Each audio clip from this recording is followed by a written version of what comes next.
Today on Weird Places on My Bucket List, we're going to Argentina. But not Buenos Aires, not Patagonia. No, I want to visit a town that drowned.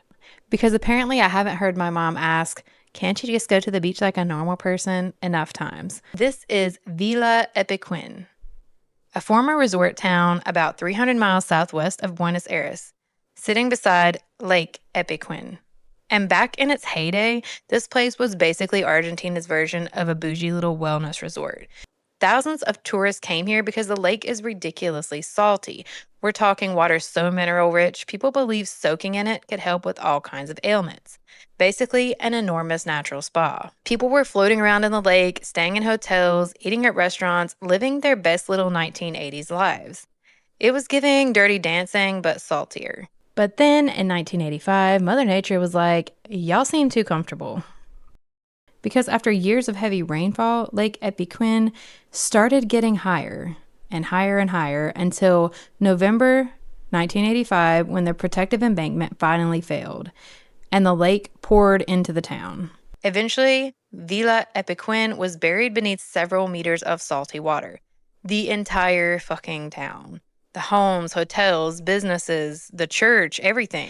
Residents had to evacuate, and Villa Epecuén basically disappeared underwater for about 25 years, which is crazy.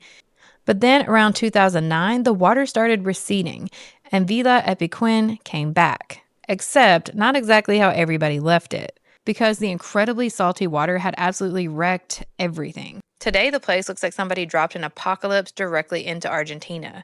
There are crumbling walls, collapsed buildings, dead trees bleached white from the salt, rusting pieces of old cars and machinery, streets that lead through ruins of houses where families used to live.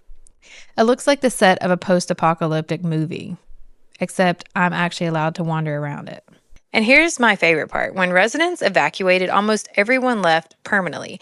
But one former resident, Pablo Novak, eventually returned and became famous as Villa Epecuén's lone resident for years. One man, living beside the ruins of an entire drowned town. I've watched enough true crime documentaries to know this is exactly how an episode starts. Pablo enjoyed the solitude. Dun dun dun dun. Today, you can visit the ruins, walk along the old streets, and see what's left of the buildings, and even see remnants of the town's former slaughterhouse. Apparently, the abandoned ghost town isn't creepy enough on its own. Argentina was like, throw a slaughterhouse in there, give the tourists some flavor. So when my husband asked to go to an all-inclusive resort, I'm just going to be like, but have you considered visiting the salty corpse of an Argentinian ghost town? Follow along for more weird places on my bucket list.